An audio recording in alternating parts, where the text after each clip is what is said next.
اقبال گویا کہ اپنی قوم کو پیغام دے رہے ہیں کہ اگر کسی کو اپنی زندگی کا پارٹنر بناؤ، یعنی دوست کی حیثیت سے، یا کاروبار میں کسی کو شریک کرو، یا پھر کسی کو شوہر کی حیثیت سے عورت تلاش کرے، یا عورت کو کوئی شوہر تلاش کرے، تو صرف سفید چمڑی پر اور میٹھی میٹھی گفتگو پر اکتفا مت کر لینا، بلکہ اگر تم کسی کو دوست کی حیثیت سے ڈھونڈنے نکلو تو اس کے چہرے کا رنگ روپ مت دیکھو، اس کے اندر صلاحیت دیکھو۔ اس کی وجہ یہ ہے رنگ گورا ہے، سفید چمڑی ہے، لیکن آوارہ ہے تو وہ بھی آپ کو آوارہ بنا دے گا، وہ مجرم ہے تو آپ کو مجرم بنا دے گا، وہ برا ہے تو آپ کو برا بنا دے گا۔ یاد رکھیے، لوگوں کے رنگ پر نظر مت رکھیے، لوگوں کی کوالٹی پر نظر رکھیے، لوگوں کے چہروں پہ نظر مت رکھیے، لوگوں کے کردار پہ نظر رکھیے۔ اللہ اکبر۔ تو اس لیے دوست اچھے تلاش کیجئے۔ اللہ اکبر۔ آج دوستوں کا معیار کیا ہو گیا؟ اگر کوئی مالدار ہوتا ہے تو اس سے دوستی کی جاتی ہے، غریبوں سے دوستی نہیں کی جاتی۔ یاد رکھنا، مالدار ہے لیکن کیریکٹر کا صحیح نہیں ہے، مالدار ہے مگر اخلاق کا صحیح نہیں ہے، مالدار ہے مگر عقیدے کا صحیح نہیں ہے، تو ہوگا کیا؟ اللہ کے رسول صلی اللہ علیہ وآلہ وسلم فرماتے ہیں انسان اپنے دوست کے دین پر ہوتا ہے، اس لیے دوست صحیح تلاش کرو، صحبت والے صحیح تلاش کرو۔ اللہ اکبر۔ آج پورے ہندوستان میں نہیں بلکہ پوری دنیا کے اندر اگر 90% نوجوان اگر بگڑ رہے ہیں تو اس میں سب سے بڑا رول ان کے دوستوں کا ہے۔ آپ پکچر دیکھنے والے دوستوں کے ساتھ رہیں گے، وہ آپ کو فلم کا عادی بنا دیں گے۔ آپ شراب پینے والے دوستوں کے ساتھ رہیں گے، وہ آپ کو نشے کا عادی بنا دیں گے۔ وہ آپ جوا کھیلنے والے دوستوں کے ساتھ رہیں گے، وہ آپ کو جوے کا عادی بنا دیں گے۔ آپ گنڈے اور دادا لوگوں کے ساتھ رہو گے، وہ آپ کو گنڈا گردی سکھا دیں گے۔ یاد رکھو، دوستوں کا انتخاب اچھا کرو۔ اللہ سے پوچھے، اس کے رسول سے پوچھے کیسے دوستوں کا انتخاب کرے، تو قرآن کہتا ہے یا ایھا الذین آمنوا اتقوا اللہ وکونوا مع الصادقین، اے ایمان والو اللہ سے ڈرو اور سچوں کے ساتھ ہو جاؤ۔ تمہارا دوست سچا ہونا چاہیے، جب وہ گفتگو کرے تو سچی گفتگو کرے، وہ زبان کا بھی سچا ہو، وہ عقیدے کا بھی سچا ہو، وہ مذہب کا بھی سچا ہو۔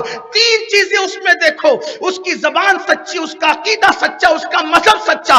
اگر یہ تین باتیں اس کے اندر ہیں موجود تو تم اس سے دوستی کر لو، ورنہ اس سے دوستی نہ کرنا، اس لیے کہ انسان اپنے دوست کے دین پر ہوتا ہے۔ اس کی نحوستیں تمہارے اندر پیدا ہوگی، اس کا غرور تمہارے اندر پیدا ہوگا، اس کا گھمنڈ تمہارے اندر پیدا ہوگا، اس کی برائیاں تمہارے اندر پیدا ہوگی۔ اور اس کے بعد جو خاص طور پر ماں باپ اور سرپرستوں کی ذمہ داری ہے، اپنا بچہ کہاں بیٹھ رہا ہے، کس کے ساتھ بیٹھ رہا ہے۔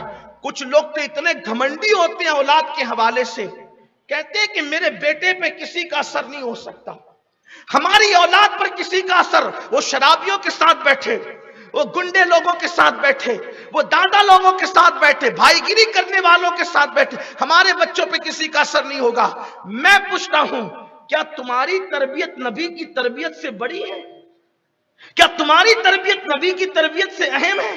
کیا تم نے قرآن میں نہیں پڑھا کہ اللہ کے پیغمبر، اور معمولی پیغمبر نہیں، اولو العزم پیغمبر حضرت سیدنا نوح علیہ السلام کا بیٹا کافروں کی صحبت میں جا کر بیٹھتا تھا، ان کی صحبت میں رہتے رہتے وہ بھی کافر ہو گئے۔ آپ مجھے بتائیں، جب نبی کا بیٹا بری صحبت کی وجہ سے بگڑ سکتا ہے تو کیا تمہارے اور ہمارے بچے نہیں بگڑ سکتے؟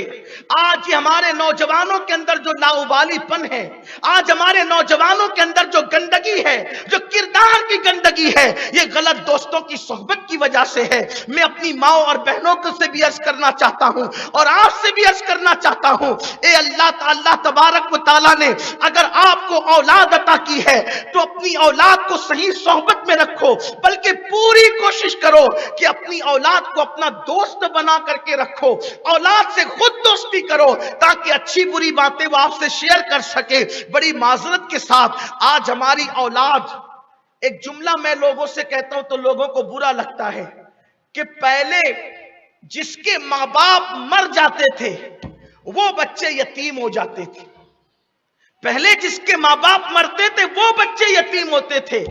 آج ماں باپ ہونے کے بعد بھی بچے یتیم ہیں۔ آپ کہیں گے ماں باپ ہونے کے بعد بچے یتیم کیسے ہیں؟ یتیم کون؟ نہ جس کو ماں کا پیار ملے نہ باپ کا پیار ملے۔ یتیم کون؟ نہ جس کو ماں کی تربیت ملے نہ باپ کی تربیت ملے۔ بولو ہمارے بچے یتیم ہے کہ نہیں جیتے جی؟ آپ کہیں گے وہ کیسے؟ میں کہتا ہوں کہ کیا ماں اپنی اولاد کو وقت دے پا رہی ہے؟ ماں کے پاس کھانے پکانے کپڑے دھونے کے بعد جو ٹائم بچتا ہے وہ موبائل لے کر کے بیٹھ جاتی ہے۔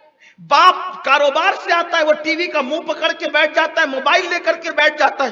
بچوں کو تو نہ ماں کی صحبت مل رہی ہے نہ باپ کی صحبت مل رہی ہے۔